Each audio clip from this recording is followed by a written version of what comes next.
One Piece 199 dropped a big hint. From back in the days, Luffy coincidentally being saved from lightning, to of course his father Dragon doing a wind blast to get Smoker off his back, to of course even recently with Killer and Kid mentioning the man marked by flames, and Luffy not knowing who that is, and Law's reaction, or even more interesting is Robin's reaction, who we know during the time skip spent time with Luffy's father, so her having that question mark react is interesting. To during the time skip, Blackbeard mentioning the burn scar, the man marked by flames who held a road poneglyph, of course the same Blackbeard who actually attacked Monkey D. Dragon and Baltigo, and that's why they had to relocate, of course. And the way to describe the man marked by flames, he rides in an all black ship and he creates vortexes, so if you get near you're gonna get packed. Ow.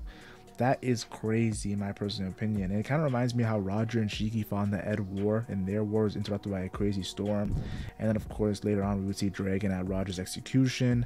So there was a lot of questions I had. And of course his intro, Dragon's first time being introduced in the story, he's quoting Goldie Roger. And then of course even Shitty the Rain saying that it's definitely a world government man because the world government does not want pirates to of course get the One Piece treasure.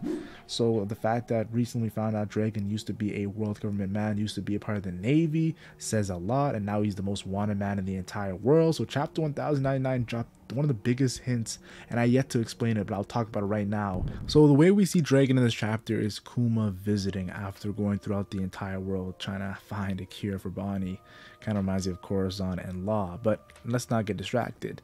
And when he meets Dragon, Dragon has a dark black dragon ship. We've seen it before, but this is one of the more detailed times we've seen Dragon's ship. And he lets him know, Dragon lets Kuma know that Ivankov and Inazuma have been imprisoned and pulled down. And talks about how Kuma has different names, like a king, a pirate, a tyrant. And Kuma just replies, people change. Obviously, this is a very abstract conversation going on between these two characters. So that's why even if someone replies, yo, Kuma, cut it out, yo, we know you, the articles are cap. But I just like how the Kuma replied very nonchalant in that situation. Bello Betty does ask to take Jinny's spot of the Eastern Captain for the Revolutionary Army. It kind of reminds me of how Kuzuki Oden had the 2nd Division Commander and that was vacant all the way till Ace took that spot. And then Dragon talks about how Sabo and Koala have become very, very powerful and asks if Kuma wants to see them because they just left, they're not here right now. And then of course Kuma says, honestly, when he was looking for a cure for Bonnie, he was just thinking, what would Dragon do? Just showing you how much of a leader Dragon is as a character. I know he gets a lot of flack, but Dragon is looked up, like he's looked up by Kuma. Kuma looks up to Dragon. And of course Dragon says Vegapunk switched labs recently because the Punk Hazard incident, and his security is not that good right now, so this would be the perfect time to actually interact with Vegapunk. And Kuma says thanks for the lead, and he says once I find a cure for Bonnie, I will fight by your side, Dragon. So it's a really wholesome moment. And Dragon says, go where the wind of fate takes you, my friend. And this is where the hint is. I know people are thinking, whoa, just because this is the wind of fate, Dragon has been getting the wind accusations for so long. For him to say these words, there's deeper meaning to it. And the fact that the mind marked by flames has a like he can do vortexes in the ocean, that's wind related, guys. So I think this is one of the biggest hints to Dragon being the man marked by flames. But that's your opinion. You guys, I want to hear your guys' opinion on this, and I want to hear what you guys think. Now, that's not the only thing I'm going to talk about this chapter. This chapter from start to finish was a very entertaining chapter, really good flashback chapter for Kuma. And I want to talk about how Kuma and Vegapunk meet up.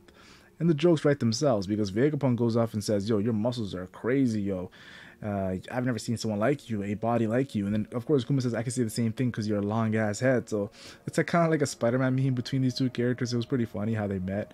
And then Vegapunk also says that he can cure Bonnie with something that's never been done in medical practices.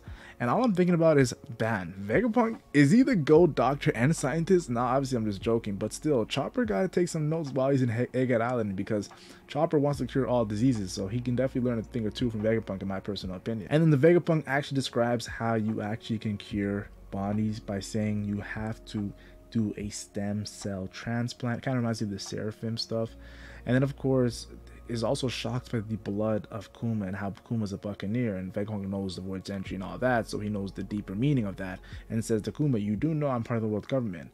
But Kuma doesn't care, of course. And then of course Vegapunk says he wants to clone Kuma and he'll do that instead of Kuma paying money. Now, a lot of people are saying this panel is a little weird. Like, how are you gonna go straight up and do that without the money? Like, it looks like a scheme.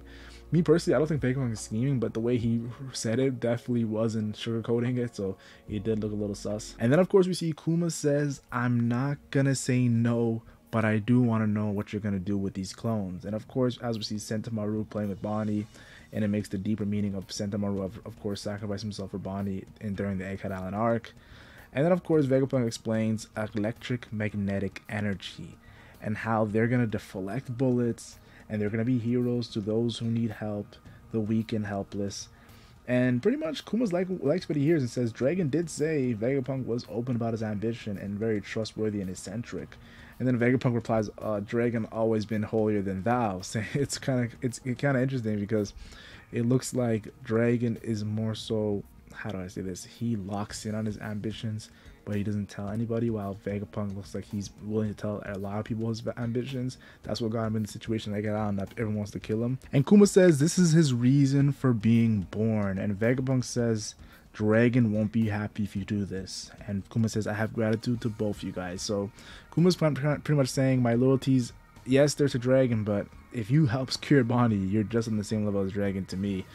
And Kuma says pretty much he'll deal with the repercussions, of course, so just save her. He would even say he would do a deal with the devil. So that's how far Kuma would go. This guy's wild, and just for Bonnie, it shows you how much love he has for Bonnie. Of course, it's because the Jin is the mother of Bonnie, of course, and he's the adopted father if you think about it.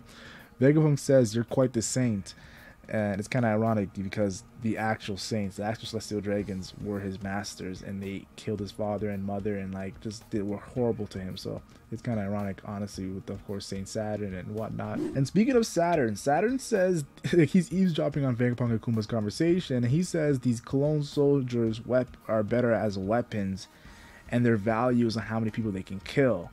And says Vegapunk's a fool, and no matter, I have my own ideas. So Saturn showing how he's gonna use Vegapunk's idea and make it evil. So Vegapunk, this is what Dragon was saying, like, you working for the world government, yes, I know that he can do good, but with the top guys like Saturn, yo, it's very, very hard. And now you going into the Void Century, they want to kill you now? Damn. And then Kuma says, "I'm just a spineless pacifist.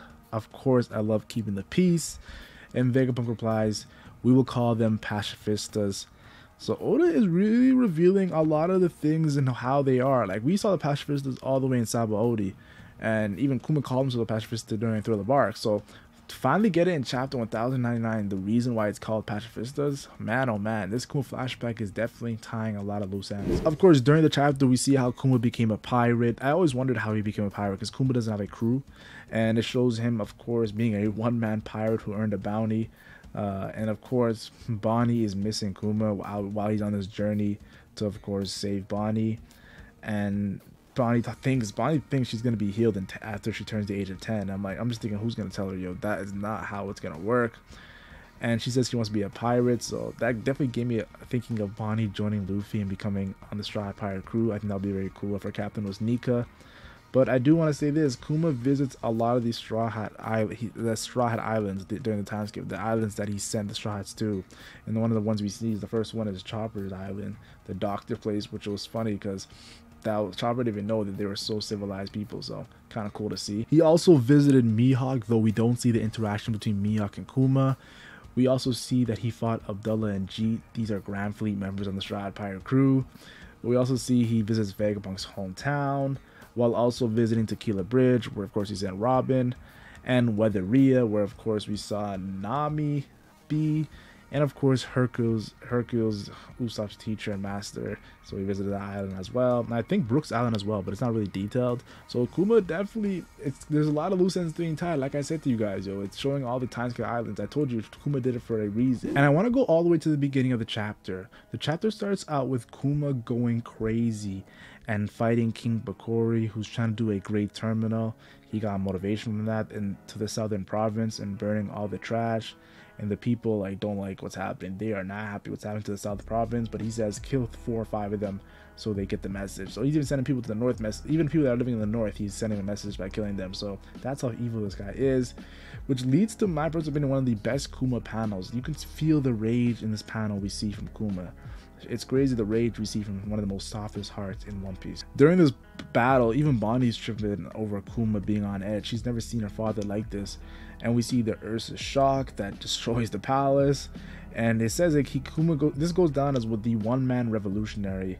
And this is from LegendMac, yo. This story made Kuma a legend. The fact that he's a one-man revolutionary, that he took over a country by himself, one man versus an army. I gotta give Kuma the benefit of the doubt, yo. This guy's a go. And of course, someone then reports to Saturn how Sorbet Kingdom has a new king. And it's crazy because the boy you shit talked and said was nothing and deserves to not to live on God Valley is now a king. And of course, like, it's crazy to say this, but now this is a humble king. He lives in an old church. That's how humble Kuma is. And he's just a figurehead, of course. He lets the old king Bulldog actually run things, which is pretty interesting. And of course, this character is old, so it's crazy to see that it's the king that was prior to King Bokori that now has the reign. He was a very nice reign, but people said they were poor when he was king. Then of course we see Bonnie training her stamina. It's pretty crazy because when she is training her stamina, she's in adult form. So it's pretty crazy to see that she wants to train her stamina, so when she actually sails with her dad, she can actually do good. But now she's like, they think she looks like Ginny and she's an old adult. And all I gotta say is, Oda, watch it. This panel right here was a very, very spooky panel. We're getting to very, how to say, uncomfortable territories with Bonnie as a character, because she's like not even 10 years old here. Of course, they actually explain it. Bonnie ate the age fruit, and she's trying to become an old person by saying granny time, which had me crying. It was pretty funny. And we see, of course, Queen Connie, who, remember, Bonnie cosplayed as during the Reverie arc so she can infiltrate. And of course, that is Bulldog, the king's mother, who's also old. But all this is making me think of is, when did she actually eat the age fruit? Was when she was a baby? Like, did the Celestial Dragons give it to her when she was a baby? Because we never actually see her eat it. That's what's really alarming. Even when Luffy ate it without everyone seeing it, we still as fans saw it. So interesting. Now, don't get me wrong, Bonnie is known as the glutton, so she eats a lot of food. So I wouldn't be surprised if she ate it like a Big Mom moment when she ate her mother camel without even realizing it. Bonnie could have ate the adult fruit without realizing it a long time ago. And we know that Kuma wasn't there. He was fighting the war, so one-man revolution. So it does make sense for us not to see it, but I can always have fun with this. And then again, King Bokori is plotting another comeback on some Wappo shit, honestly. And it's crazy how much he tries. Like, oh brother, this guy stinks, yo. And it's crazy because he's also smearing Kuma's name, calling him a tyrant, saying he forced the issue. Like, this is insane. Even Jinbei, the current Jinbei, believed this rumors spread by King Bokori. And Kuma says he won't step even once on this soil, and also says take care of Bonnie. So Kuma's like, yo, I want to end this guy once and for all, because he keeps trying. And then of course we see Bonnie, who looks just like the king's mother, Connie, and Kuma says farewell to Bonnie and goes out and pretty much load this an entire marine armada led by King Bokori. And this shows you how much Kuma's a monster, yo. Like, he became a pirate by doing this, and he had no crew, and he was just botting everybody, yo. So Kuma, I gotta give you a round of applause, yo. You are very powerful as a character. Is it the Buccaneer race? Is it your Delphin ability? Is it your training with the Revolutionary Army? It could be anything, but Kuma, you are one of the strongest characters in One Piece, in my personal opinion. And I thought it was pretty cool when Kuma actually comes back to Sorbet Kingdom. Bonnie, of course, starts beating up grown adults with her power. So she's getting stronger, she's training, and I like how, because now we know, pre-time skip, Bonnie was a supernova. Her bounty was over 100 million berry. Yes, she has a very overpowered Delphin ability, but Bonnie can fight, and she is powerful. And it's cool to see the young pirates training, and Bonnie is one of them. And Kuma's amazed by this, so I gotta give her credit where credit is due, honestly. But yeah, I thought I'd mention it. It's something cool to mention right before Kuma takes Bonnie to Vegapunk. But yeah, One Piece chapter 1099. It's obviously a build up to the GOAT One Piece 1100. Now, I do want to say this. We've seen moments where like monumental chapters become like letdowns and disappointments, so don't expect anything too crazy. But I will say this, chapter 1100, I expect either the ending of it or like the chapter entirely to be one of the greatest One Piece chapters. And if it's not the one, that chapter is going to be the chapter we come back to Egghead Island and we actually see the ending of this arc, this huge Egghead Island incident. So as a fan, Oda, I am excited. This flashback to me was a 10 out of 10 and I thoroughly enjoyed it.